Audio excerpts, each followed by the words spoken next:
सोचिए अगर आप 1 लाख रुपए महीने कमाते हैं तो एक साल में होंगे 12 लाख। अगर आपके घर के 5 लोग सब मिलकर इतना ही कमा रहे हैं तो पूरे घर की इनकम साल भर की 60 लाख रुपए होगी। और अगर किसी भी तरह आपने पूरे 60 लाख रुपए सेव कर लिए और इनमें से आपने एक भी रुपए खर्च नहीं करे, तब भी आपको 1 ट्रिलियन कमाने में करीब 1.478 करोड़ साल लगेंगे। देखिए अभी चल रहा है साल 2025 और इसमें यदि आप 1.478 करोड़ साल जोड़ दें तो उस समय 1,48,02,025 ईयर चल रहा होगा। तो देखा आपने, एक आम आदमी को $1 ट्रिलियन कमाने में कितना ज्यादा समय लग जाएगा।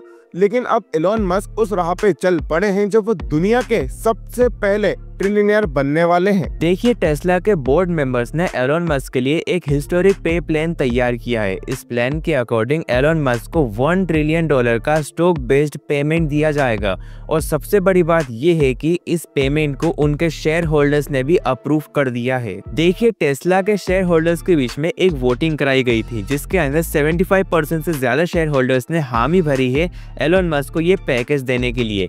और अगर तो ये पैकेज सही में अप्रूव हो जाता है तो एलोन मस्क दुनिया के सबसे पहले ट्रिलियनर बन सकते हैं। देखिए टेस्ला ने जो मस्क के लिए कॉम्पेंसेशन प्लान बनाया है उसका स्कोप और टारगेट सबसे एम्बिशियस है। ये करीब 10 साल का प्लान है जिसमें टोटल 12 ट्रेंचेस हैं और हर ट्रेंच के लिए नया मार्केट कैपिटलाइजेशन टारगेट और ऑपरेशन टारगेट को अचीव करना होगा। देखिए टेस्ला का जो करंट मार्केट वैल्यू है वो है $1.5 ट्रिलियन का और जो कंपनी ने नेक्स्ट माइलस्टोन बनाया है वो है $2 ट्रिलियन तक पहुंचने का। उसके बाद हर नेक्स्ट ट्रेंच के लिए मार्केट कैप $0.5 ट्रिलियन से बढ़ता जाएगा और जो आखिरी के जो माइलस्टोन्स बचेंगे उसमें $1 ट्रिलियन का इंक्रीमेंट रहेगा जिससे टोटल टारगेट $8.5 ट्रिलियन का हो जाएगा। देखिए मार्केट कैप बढ़ाने के साथ साथ कंपनी को कुछ रिकॉर्ड ब्रेकिंग ऑपरेशनल नंबर भी प्रोड्यूस करने होंगे। इसलिए टेस्ला ने टारगेट सेट किए हैं लगभग 20 मिलियन इलेक्ट्रिक गाड़ियां अगले 10 साल के अंदर डिलीवर करना, 1 million self driving robot taxi deploy करना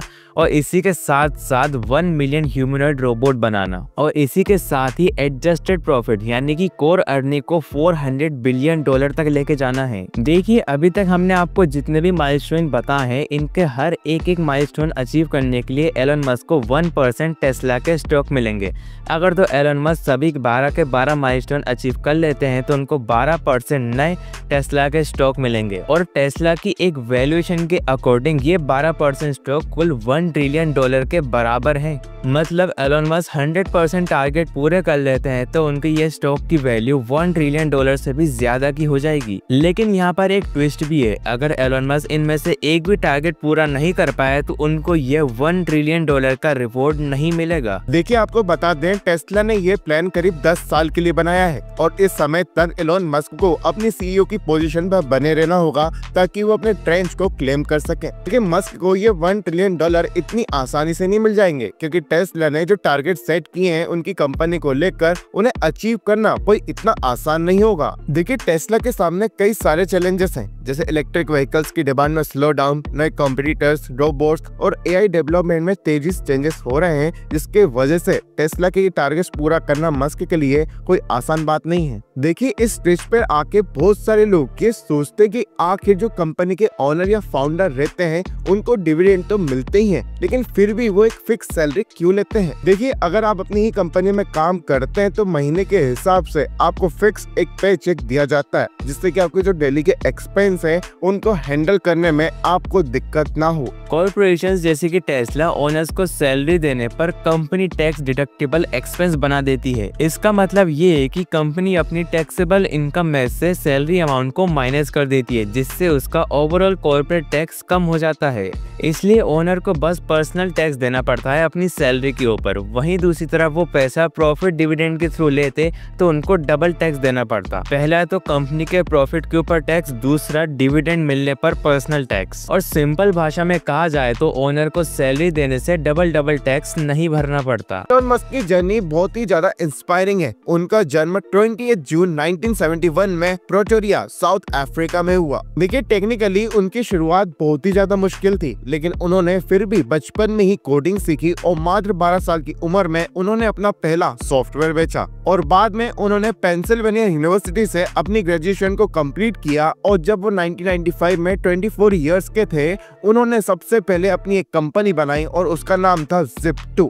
और फिर 1999 में कॉम्पैक्ट करके कंपनी है जिसने Zip2 को सबसे पहले एक्वायर किया और जिसके बाद ही एलोन मस्क की जो फाइनेंशियल कंडीशन थी वो एक स्टेबल लेवल पे आ चुकी थी।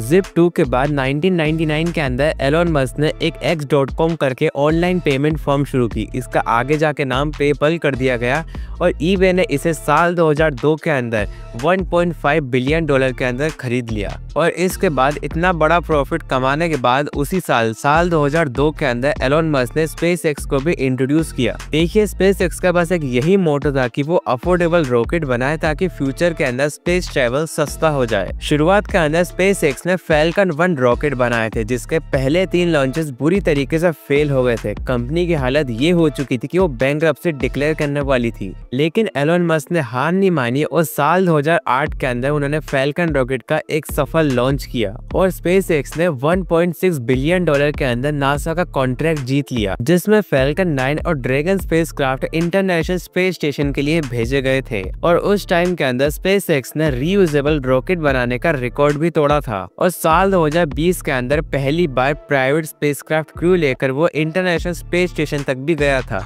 SpaceX के साथ साथ एलोन मस्क ने साल 2004 में टेस्ला मोटर्स में भी इन्वेस्टमेंट किया और इवेंचुअली वो बोर्ड मेंबर भी बन गए। और साल 2008 में फाइनेंशियल क्राइसिस के बीच में मार्टिन को निकाल दिया गया और एलोन मस्क CEO और प्रोडक्ट आर्किटेक्ट बन गए।